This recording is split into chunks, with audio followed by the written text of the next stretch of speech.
Damos semanalmente ese tiempo juntos. Así que vamos a continuar, como ya mencionó el hermano, con nuestra serie en Génesis, creación, caída y redención comenzada. Y estamos en estas semanas viendo la historia de Abraham, ¿verdad? La historia de Abraham, como Dios está llevando a cabo sus promesas, llevando a cabo la redención que ha prometido a través de ese hombre, a Abraham.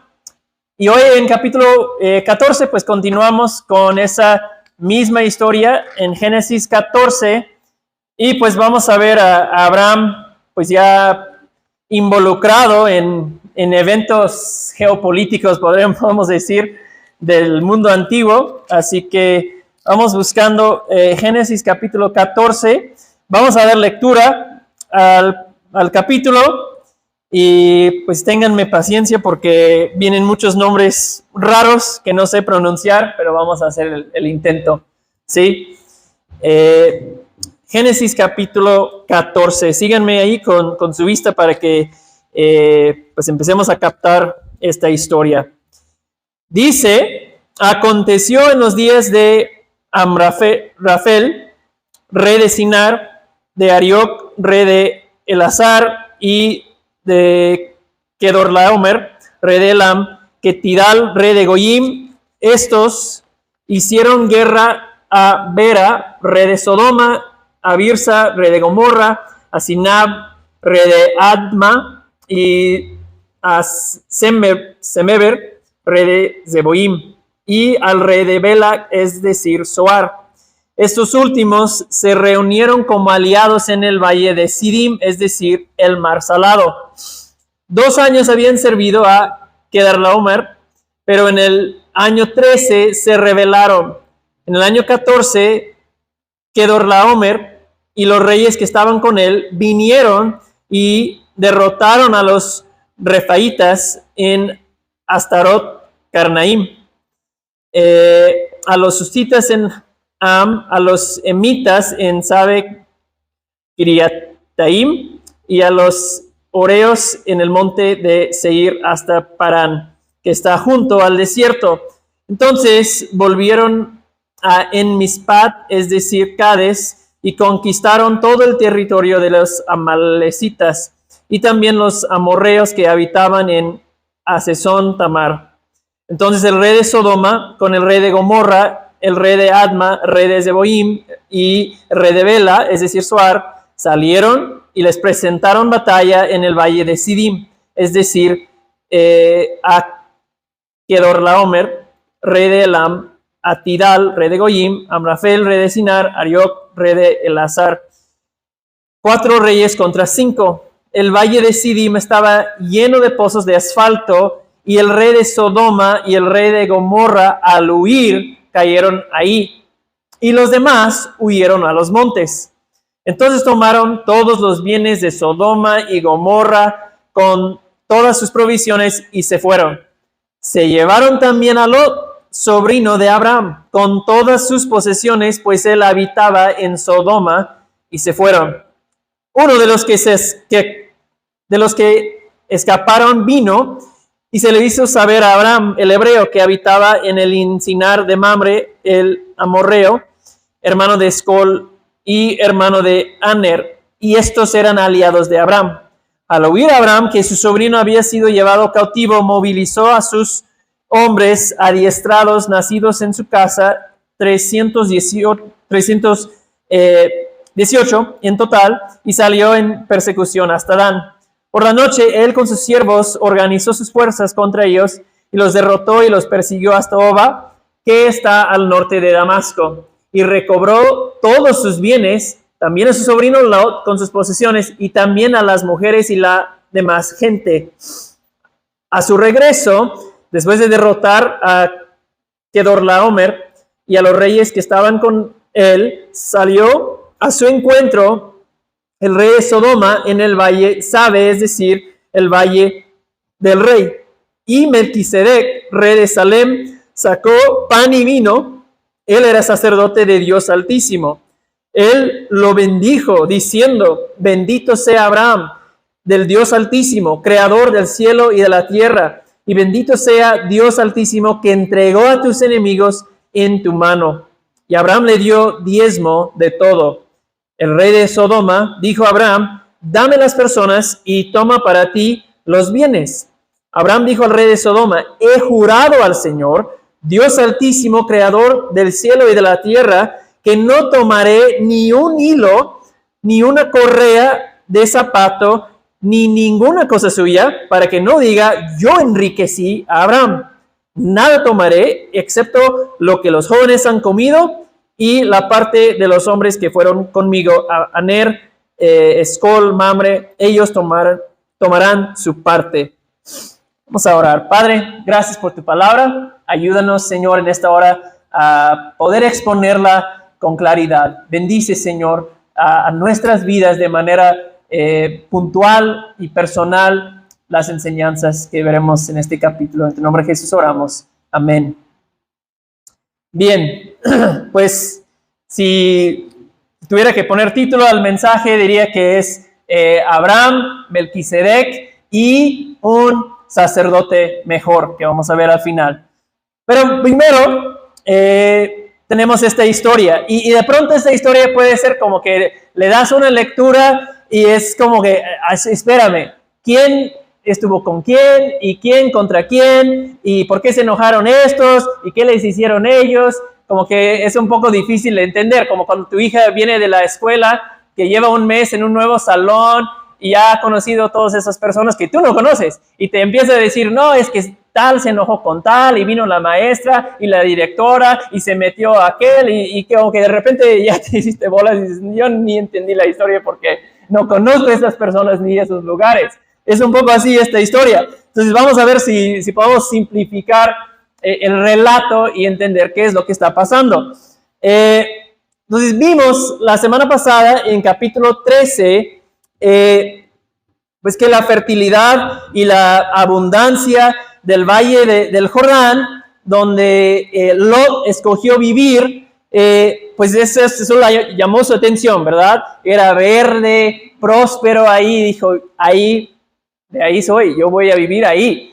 Pero también esa abundancia había llamado la atención de invasores que del norte, que habían venido y habían conquistado, habían subyugado al pueblo de esos lugares. Entonces dice el relato que después de 13 años de estar subyugados a esos naciones foráneos, invasores, probablemente estar pagando impuestos muy altos a esos que los habían subyugado, esos reyes de Sodoma, Gomorra, la zona dicen, ya estuvo, ya no vamos a pagar más esos impuestos, y se rebelan contra Kedorlaomer y sus aliados, ¿sí? Ya no más, vamos a estar libres, vamos a lograr nuestra independencia, ¿no?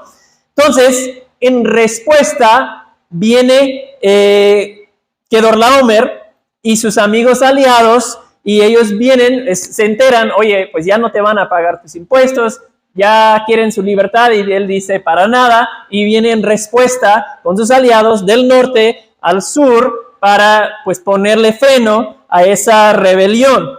Y en camino, como explica, pues ellos vienen conquistando a pequeñas ciudades y naciones en camino, tomando el botín, pero llegan finalmente al Valle de Jordán, a Sodoma y Gomorra, ¿verdad? Y terminan enfrentándose a esas dos coaliciones de pequeñas ciudades-estados en ese valle, ¿no? Es como tipo la resistencia contra el imperio, si estamos hablando en términos de Star Wars, y ahí en el valle de Sidim. Y pues es una rotunda victoria, ¿verdad?, para los invasores que vienen del norte a poner freno a la rebelión. Los reyes locales no logran su libertad. Y bueno, después de la derrota, como solían hacer en aquellos tiempos, pues llevan todas las provisiones del ejército, van a las ciudades alrededor y llevan la riqueza, dinero, lo que pues se agarraban, lo llevaban, ¿verdad? Y también dice que llevan a Lot y su familia y sus posesiones. Todo lo que pertenecía a Lot lo encontraron ahí cerca de Sodoma y dicen, pues tú vienes también con nosotros. Y regresan entonces al norte.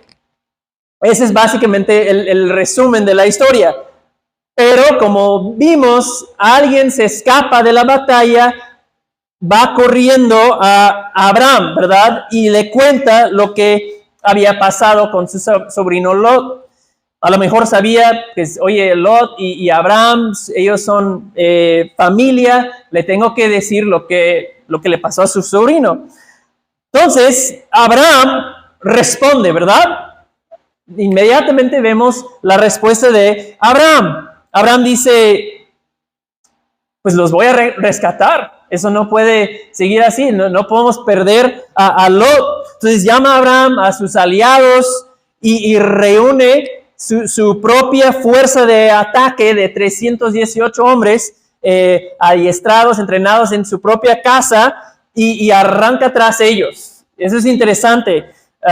Un comentarista dice que el hecho de que Abraham tuvo 318 hombres entrenados y armados en su propia casa nos indica algo de la grandeza ya de Abraham, de su riqueza, las personas bajo su autoridad. Y dice que es posible que Abraham, pues lo que componía su casa era cerca de 1,000 personas, contando esposas, hijos, todos sus siervos, 1,000 personas que Abraham tenía autoridad sobre ellos. A lo mejor Abraham los guiaba también en adoración a Yahvé, no sabemos, pero ya eso nos da una idea de quién es Abraham y cómo el Señor lo está bendiciendo y prosperando.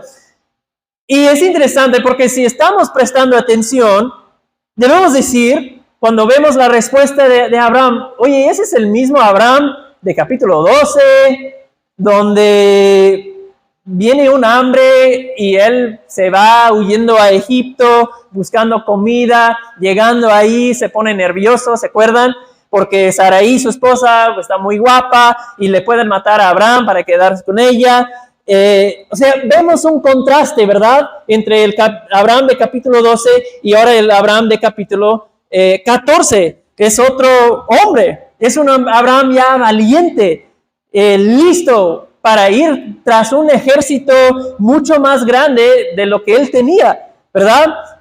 No vemos a Abraham decir, no, es que, bueno, Lot, pues, tomó su decisión y, pues, es lo que le pasó. Tendrá que pagar las consecuencias de su decisión de vivir ahí en una zona peligrosa. No, vemos que su fe de Abraham ha crecido, ¿sí? La fe de Abraham está creciendo. Abraham está empezando a caminar por fe. Antes, su respuesta a amenazas, a obstáculos, era pues buscar cómo protegerse, ¿no? Depender de su propia sabiduría. Pero empezamos ahora a ver una fe creciente en la vida de Abraham. Porque desde una perspectiva humana, pues sus posibilidades no eran muy buenas contra ese ejército que nadie los había podido frenar. Conquistaban todo y regresaban victoriosos. ¿Cómo Abraham va a lanzarse contra ellos? Sí, él tenía pocos recursos, pero vemos que Abraham tomó lo que tenía y se fue tras ellos. Es una respuesta de fe. Yo creo que hay una lección aquí para nosotros, ¿verdad? Que a veces nosotros esperamos a tener todo en orden, todo asegurado. Esperamos haber aprendido todo para entonces servir a Dios, para entonces tomar pasos de obediencia. Pero vemos aquí un buen ejemplo en la vida de Abraham, que tomó lo que tenía y confiaba en Dios por lo que le faltaba. Dijo, eso es lo que tengo una tarea que tengo que hacer y voy, aunque mis recursos no sean suficientes a lo mejor. Entonces creo que es una buena lección para nosotros. Y bueno, vemos que Abraham es lo que hace, se lanza tras ellos, viajan, creo que son unos como 180 kilómetros al norte y atacan en la noche. No dice mucho acerca de su estrategia de ataque, pero logran recuperar todo, todos los bienes que se habían llevado a Lot, y recuperan también a las demás personas que se habían llevado ellos como pues, prisioneros de guerra. No, entonces es una victoria total de Abraham, porque no solo recuperan todo, los persiguen todavía otros como 100 kilómetros más al norte para ya sacarlos completamente de la región. Es una gran victoria para Abraham. Y cuando vemos esos detalles, yo creo que debemos entender, hermanos, que Dios está obrando aquí, ayudándole a Abraham. Abraham tuvo ayuda divina en esta batalla. Y si noten en versículo 20, si tienes tu Biblia abierta todavía, Melquisedec lo va a decir claramente. Dios entregó a tus enemigos en tu mano. Él reconoció, eso fue obra de Dios, que pudiste tener victoria en la batalla. ¿Sí? Y es interesante porque es la primera vez en la Biblia que vemos a Dios como un guerrero peleando a favor de los suyos y dando la victoria. Y Dios como guerrero es cosa que veremos a lo largo de las Escrituras, a lo largo de la historia de la nación de Israel. En Éxodo 15, el pueblo de Israel lo canta, ¿verdad? Después de salir de Egipto, cruzan el Mar Rojo, y ya hasta a salvo al otro lado cantan al Señor y dicen, el Señor es fuerte guerrero, ¿sí? Entonces, hermanos, eso es nuestro Dios. Tenemos un Dios que es un guerrero que pelea a favor de su pueblo, y eso es algo que puede reconfortar nuestra alma el día de hoy, ¿sí? Estamos aquí porque nuestro Dios es un guerrero, porque Jesús peleó la batalla más importante en la cruz sobre nuestro peor enemigo. Efesios y Colosenses hablan con ese lenguaje de la batalla en la cruz que Jesús ganó, que ahí Jesús dio el golpe mortal a nuestro peor enemigo, el diablo. Amén. Ahí lo debilitó, lo derrotó, le dio un golpe que ya no va a recuperar de ese. Y al mismo tiempo entendemos que aunque sí, su suerte del diablo ya se decidió en esa batalla, pues sigue procurando con las fuerzas que le quedan mientras va muriendo y esperando su destino final, sigue procurando hacer estragos contra el pueblo de Dios, y por eso entendemos que seguimos en tiempos de guerra. Tenemos un enemigo que sigue en contra de nosotros, pero peleamos en el poder de Dios. Tenemos un Dios guerrero que pelea a favor nuestro, que pelea con nosotros. Él está habilitándonos, dándonos la armadura espiritual que necesitamos para tener victoria en la batalla. Él está a nuestro lado para que podamos tener victoria en la batalla espiritual. Entonces es bueno recordar esto, porque no es cierto que a veces nos sentimos débiles, ¿verdad? Nos sentimos incapaces de seguir luchando, nos sentimos abrumados, a veces sentimos que los ataques son demasiados y demasiado frecuentes y ya no aguantamos, pero tenemos un Dios guerrero que pelea a favor nuestro. Y también cuando tenemos victorias, cuando vemos crecimiento en nuestra vida, cuando enfrentamos una lucha fuerte y Dios nos da la victoria, ¿qué debe ser nuestra respuesta? Gracias al Señor. Él me ha dado la victoria, ¿sí? Dios me ha librado. Él ha obrado a mi favor, ¿sí? Y debemos dejar que esto nos impulse a seguir confiando, dependiendo de Él en cada momento.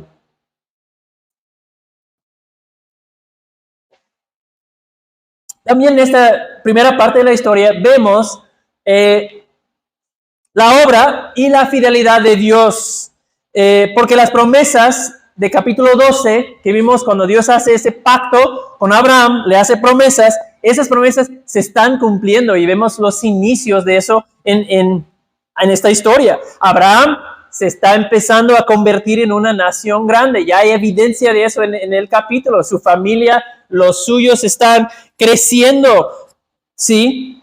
Su casa ha crecido, su nombre está siendo engrandecido, Seguramente después de la batalla tiene honor, tiene reconocimiento de las ciudades, naciones alrededor. Los que se metieron con Abraham y con su familia, ¿qué recibieron? La maldición, ¿verdad? A ellos, Abraham los derrotó. Los que se llevan bien con Abraham reciben bendición, tal como Dios prometió. Abraham recupera y les devuelve la gente, las posesiones de los reyes que perdieron la batalla. Recibieron bendición. Las promesas se están cumpliendo. Entonces vemos que las amenazas a la promesa resultan en bendición. Interesante. Vemos claramente la fidelidad de Dios a sus promesas si analizamos bien la historia. Entonces, pues eso también lo podemos aplicar y lo vamos a decir una y otra vez a lo largo de Génesis. Dios será fiel a sus promesas. Si tú tienes circunstancias en tu vida hoy que están haciendo que te cueste confiar en las promesas de Dios, que te cueste confiar en la fidelidad de Dios, ve aquí en esta pequeña historia nuevamente la fidelidad de Dios a sus promesas. Dios no ha cambiado. Él sigue siendo fiel hoy a cada uno de sus promesas que ha hecho a nosotros, su pueblo. También creo que hay una pequeña advertencia aquí. Vamos a ver una pequeña advertencia. Vemos desde el capítulo pasado, vemos a Lot tomando decisiones que, aunque no pecaminosas en sí, se me fue algo.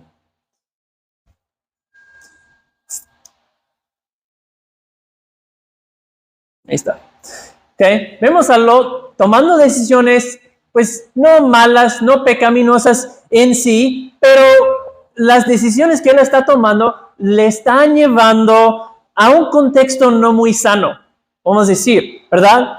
Le están acercando a personas, a gente que no tienen temor de Dios. Lot está tomando decisiones que están abriendo la puerta en su vida a problemas. Es lo que vemos en este capítulo, empezando con lo que pasa aquí, que lo secuestran, lo llevan a él y a su familia como esclavos, ¿sí? Entonces, y vamos a ver más problemas a futuro con Lot y con su decisión de ir ahí hacia Sodoma. De alguna manera, Lot se está guiando por vista y no por fe. Y eso lo está llevando a estar él y su familia, estar expuestos a peligro, ¿sí? Y es posiblemente, hermanos, es posible que algunos de nosotros aquí nos encontramos tomando esos mismos pasos que Lot, tomando pequeñas decisiones que no pecaminosas en sí, pero que están llevando a ti y a tu familia poco a poco más lejos de Dios, más lejos de su palabra, más lejos de su pueblo y más cerca al peligro, ¿sí? Así que si es así en tu vida, si al reflexionar Dios te revela que hay algo así sucediendo en mi vida, pues ve en Lot y en lo que le pasa a Lot una advertencia para ti y para tu vida y corrige, ¿verdad? Arrepiente. Toma decisiones que te acercan a Dios, no que te alejan de Él. Bien, pero vamos a ir ahora a la segunda parte de la historia. El regreso de la batalla y un encuentro providencial de 17 a 24. Al estar Abraham ya de regreso a casa o yendo de regreso a casa, sale a su encuentro, dice en versículo 17, después de derrotar a Kedorlaomer y los reyes que estaban con él, salió a su encuentro el rey de Sodoma. Y luego, ¿qué dice en versículo 18? Sale otro rey, Melquisedec, de Salem. Interesante. Pero como que en el texto, en la narrativa, parece que el rey de Sodoma sale primero y casi lo viene y interrumpe Melquisedec. Entonces vamos a ver lo que pasa con el rey de Sodoma y ya volver a ver lo que sucede con ese rey que se llama Melquisedec. Entonces, primero el rey de Sodoma dice en versículo 21, el rey dice, mira, Abraham, hacemos una cosa, tú dame las personas que recuperaste de cuando fuiste y atacaste y tú te quedas con los bienes. Me parece bien ese acuerdo, como si tuviera el derecho de estar exigiendo cosas a Abraham cuando él ganó la batalla que el rey de Sodoma no pudo. Pero es lo que dice. Y es muy interesante cómo responde Abraham. Abraham dice, he jurado al Señor del Dios Altísimo que no tomaré ni un hilo, ni una correa de zapato, nada suya, para que no digas yo enriquecí a Abraham. ¡Wow! Es una respuesta contundente de Abraham. Entonces Abraham dice, ¿sabes qué? Ya tomé una decisión. Interesante, fíjense que hubo una preparación previa de Abraham. No voy a tomar nada de lo tuyo. Entonces Abraham no recibe nada del rey de Sodoma. Entonces parece que Abraham, cuando se acerca y tiene ese encuentro con el rey de Sodoma, él no quiere nada que ver con ese rey ni con ese lugar, con Sodoma. Si te acuerdas, en 13, vimos la semana pasada, que dijo de los hombres de Sodoma. Los hombres de Sodoma eran malos pecadores en gran manera contra el Señor. Entonces, Abraham está tomando en cuenta todo eso. Abraham no va a crear lazos con ese pueblo perverso. Abraham dice, mi nombre no será asociado con ellos en un contexto amistoso, ¿sí? Entonces es interesante, él tomó la decisión ahí, hermanos, de rechazar todo lo que Sodoma le estaba ofreciendo. Y seguramente era mucho. O sea, ellos no llevaban pocas cosas, llevaban mucha riqueza de regreso a sus tierras. Kedorlaomer y sus aliados llevaban mucho y Abraham recuperó todo y el rey lo estaba ofreciendo. Abraham dice, yo quiero que cuando la gente me vea, que digan, su Dios es quien lo hizo grande, no ese rey de Sodoma, ¿sí? No quiere que vean que su riqueza de alguna manera provino del rey de Sodoma. Y ven que esa es una decisión de fe. O sea, tiene la oportunidad de legítimamente llevarse un montón de riquezas, dinero, y dice, no, yo lo voy a rechazar porque no quiero crear lazos con ese pueblo perverso. Interesante. Dice, Dios será mi proveedor. Yo tengo fe que Dios me va a cuidar. Dios será mi proveedor. No voy a depender de donativos de hombres que son grandes pecadores contra el Señor. Pero Lot, a diferencia de Abraham, ¿qué va a hacer Lot? ¿Va a decir, no, ya aprendí la lección, ya no voy a vivir ahí? No, va a regresar a Sodoma. Y vamos a ver que el resultado será un resultado desastroso en su vida más adelante. Entonces Abraham sabía, hermanos, que para que su familia pudiera llegar a ser de bendición, él tenía que separarse de alguna manera de la influencia de ese lugar, la influencia de Sodoma. Hermanos, aquí Abraham es un ejemplo nuevamente para nosotros. Y mira, hoy Dios no nos llama a separarnos físicamente de los incrédulos y de las ciudades llenas de pecado, ¿verdad? Hemos sido enviados al mundo para ser discípulos, pero sí tenemos que saber dónde poner un límite, ¿verdad? Necesitamos mucha sabiduría, como vemos que trabajaba y obraba Abraham en ese contexto. Jesús nos dijo a sus discípulos, los envió como ovejas en medio de ¿qué? En medio de lobos. Eso no es un contexto seguro, eso es peligroso. Ovejas yendo entre lobos es algo sumamente peligroso y es nuestro llamado. Pero sigue el versículo y dice, por tanto sean astutos. Vivan con los ojos abiertos, disciernen, evalúen, tengan cuidado. Sean astutos como serpientes e inocentes como palomas. Inocentes en cuanto a la pecaminosidad de los lugares donde van a vivir. Recuerden la oración de Jesús, ¿verdad? Antes de su crucifixión, oró por sus discípulos. Dice, no pido que los saques del mundo, que no pido que vayan todos a la montaña, a un refugio a vivir donde no hay influencias malas. No dijo eso, sino que los guardes del maligno. No que los saques del mundo, sino que los guardes del maligno. Y vemos que Abraham aquí tuvo la sabiduría, hermanos, de guardarse del mal. Abraham tuvo que tomar una decisión difícil ese día. Renunció mucha riqueza. A lo mejor pensaba, yo conozco pobres en la zona que puedo ayudar con esas riquezas.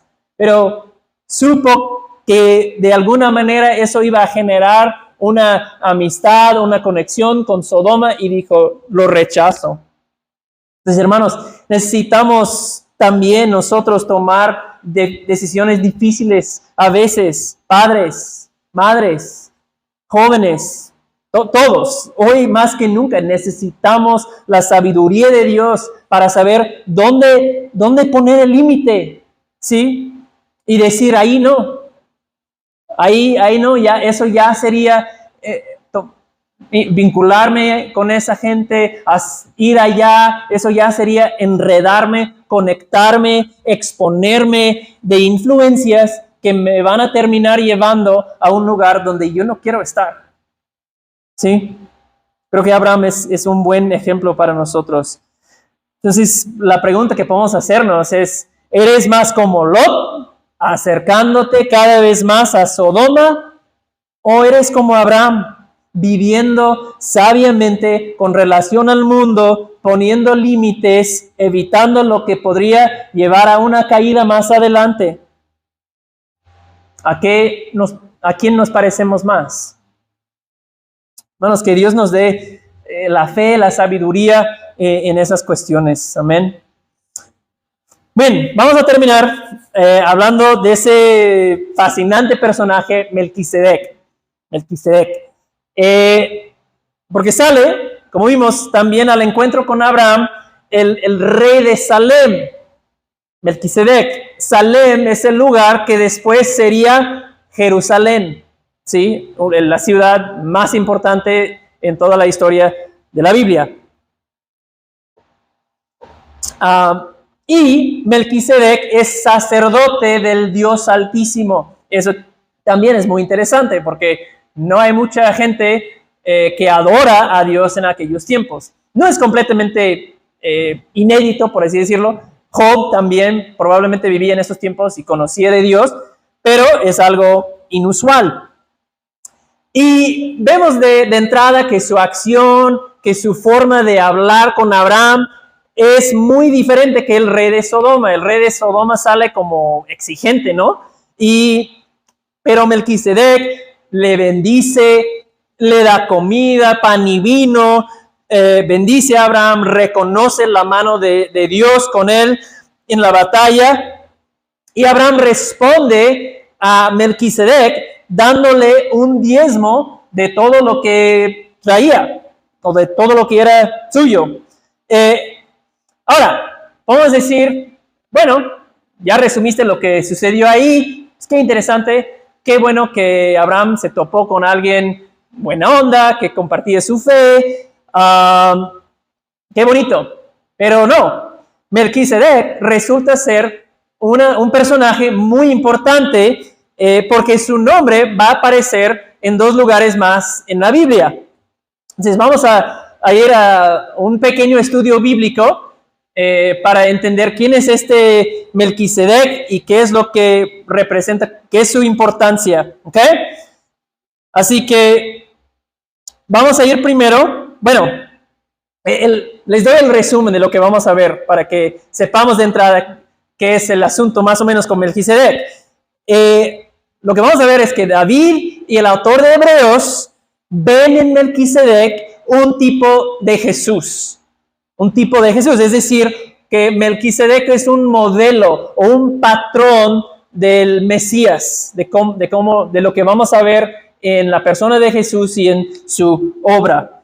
¿Okay? Entonces, lo que leemos aquí en Génesis es como una profecía acerca de Jesús. ¿Okay? Y sobre todo es porque lo que vemos en el texto aquí, que Melquisedec es rey y es sacerdote, es un rey sacerdote, eso es muy importante.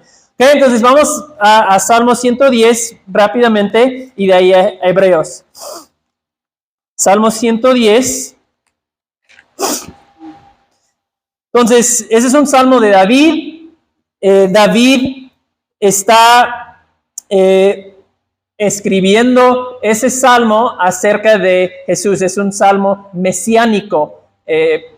Todo lo que David dice apunta a un futuro rey Mesías. Y vemos que, bueno, no vamos a tomar el tiempo, solo versículo 4 dice, en medio de esa revelación acerca de Jesús, dice, el Señor ha jurado, Yahvé, el Dios Altísimo ha jurado y no se retractará. Tú eres sacerdote para siempre, según el orden ¿de quién? Del Melquisedec. Interesante, aparece su nombre. David ve en Melquisedec una conexión con el Mesías, ¿sí? Entonces David dice, viene un sacerdote no como los sacerdotes que ellos tenían en aquel tiempo en Israel, que eran de la tribu de Leví, ellos tenían que ser de la tribu de Leví, será como Melquisedec. Será como Melquisedec siendo rey y sacerdote. Y eso es interesante porque David sabía muy bien que Saúl, el rey antes de David, ¿verdad?, se había metido en grandes problemas por tratar de ser sacerdote.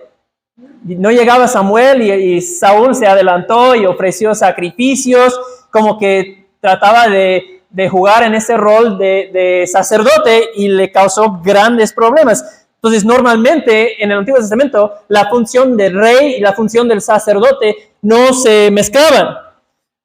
Pero David está viendo algo diferente aquí en esa profecía. Y finalmente es el autor de Hebreos, vayan a Hebreos 7, que pues ya explica en su plenitud esa enseñanza. Hebreos capítulo 7. Bueno, también en 6, pero sobre todo en 7 es donde vamos a ver la enseñanza. Y no podemos ver todos los detalles aquí porque pues es un argumento muy, muy largo. En esos capítulos en Hebreos, el autor de Hebreos su argumento, lo que está procurando hacer en esos capítulos, de como 5 a 9 por ahí, es demostrar la superioridad del sacerdocio de Jesús, que Jesús es un sacerdote mejor que los anteriores. Y en primer lugar, el autor quiere contestar la pregunta, ¿cómo es que Jesús puede ser sacerdote si no es de la tribu de Leví? Porque los sacerdotes vienen de la tribu de Leví. También quiere demostrar que Jesús es un sumo sacerdote superior y de mayor grandeza que los sumos sacerdotes del Antiguo Testamento, y va a hacer varios argumentos ahí, y la base de su argumento es que Jesús es de otro orden de sacerdotes por completo. No pertenece al orden de sacerdotes que ellos conocían. Entonces,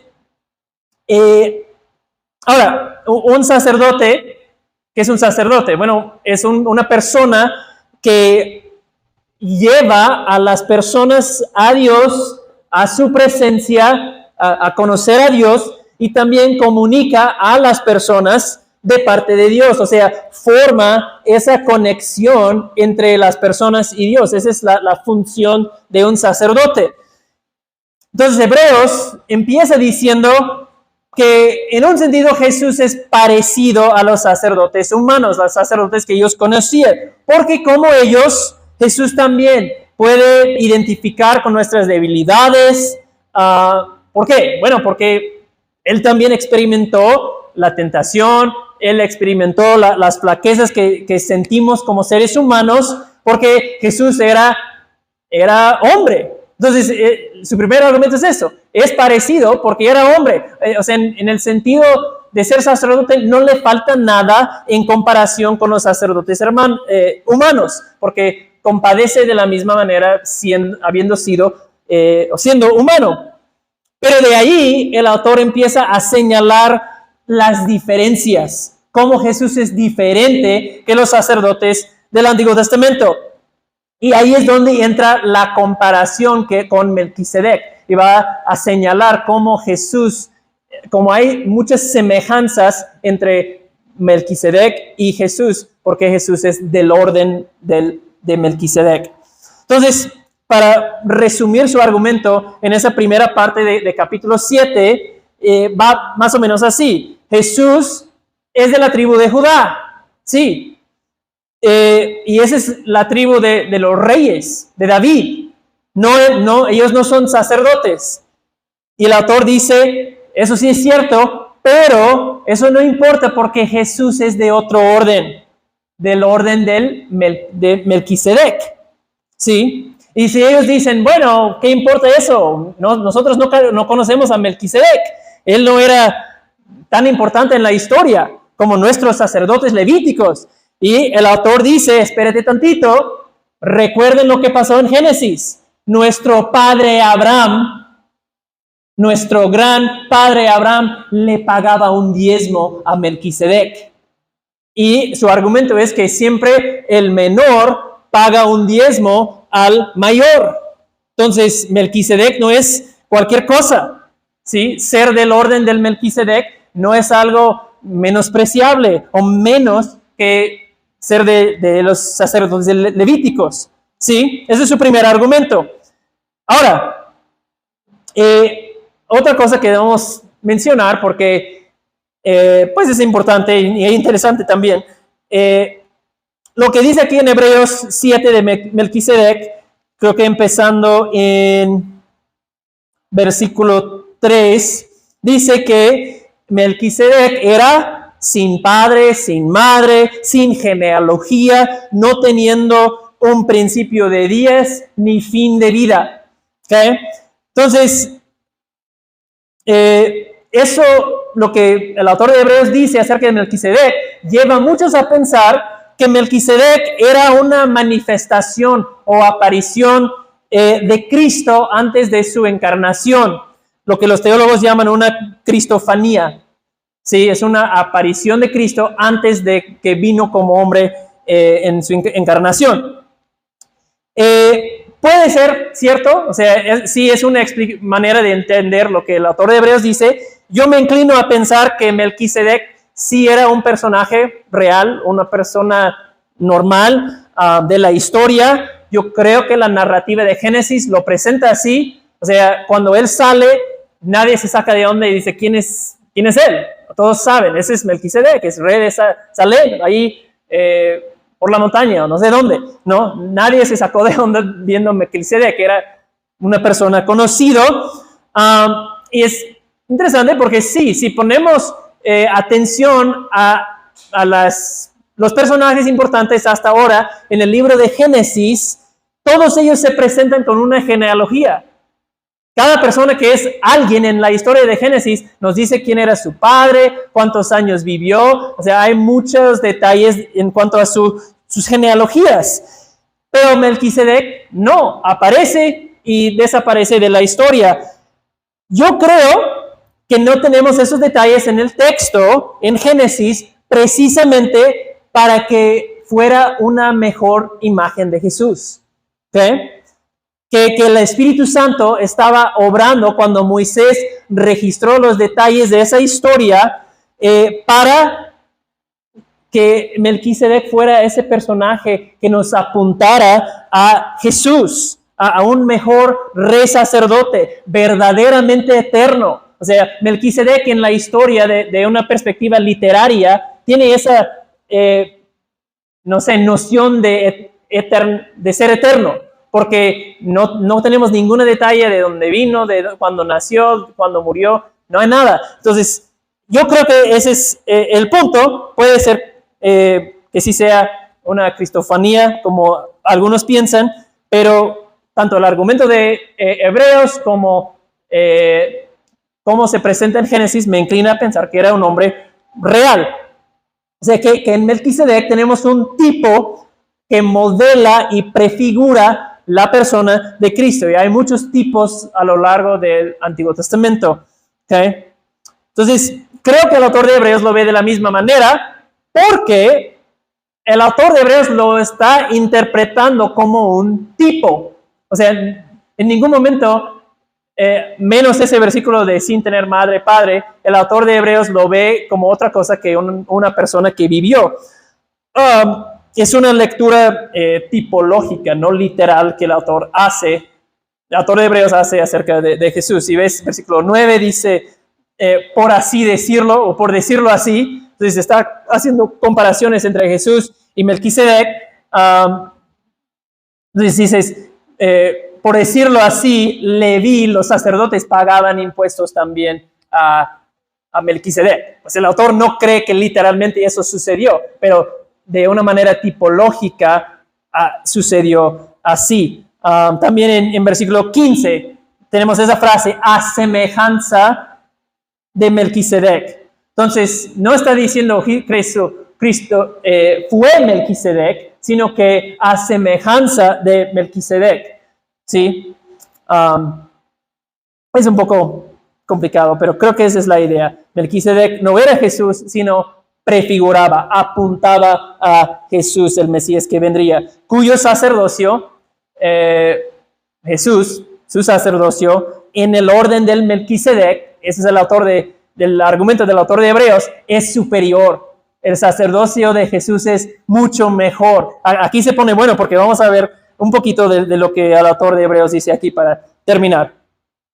Es mejor, su sacerdocio es más grande, porque es un sacerdocio eterno, ¿sí? Explota esa falta de detalles en cuanto a Melquisedec, que le hace parecer eterno, para decir, pero Jesús realmente sí es eterno, su sacerdocio sí es eterno.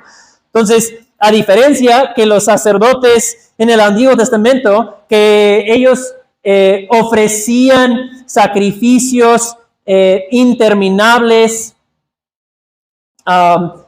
ese sacerdote ofrece una sola sacrificio. Los sacerdotes del Antiguo Testamento, ellos no eran eternos. Ellos tenían que seguir ofreciendo sacrificios toda su vida.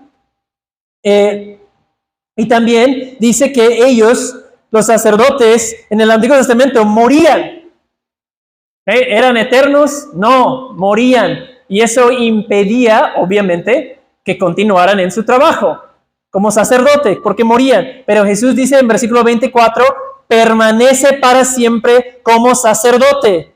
O sea, continuamente está Jesús realizando su trabajo, atendiendo a su trabajo como sacerdote, y en ningún momento deja o para su obra para acercarnos a Dios. Es un sacerdote eterno, verdaderamente eterno. Nunca, mientras el mundo exista, dejará de ejercer Jesús como sacerdote. Es un sacerdote eterno. Él está trabajando continuamente para mantenernos en relación con Dios.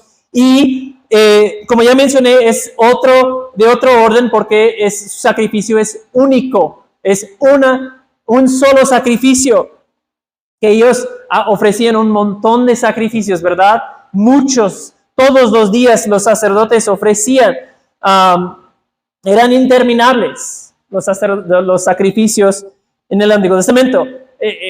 Por eso el pueblo de Israel tenía que vivir con esa conciencia de pecado constantemente.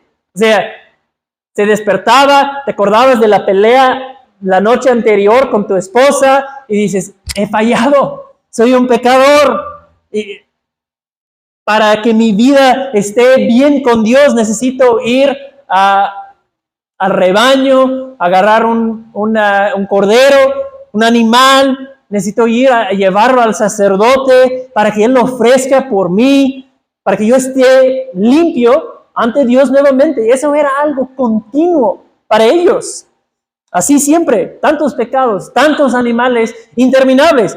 Pero Jesús, dice el autor de Hebreos, es un mejor sacerdote porque ofrece un solo sacrificio, ofrece a sí mismo una vez para siempre.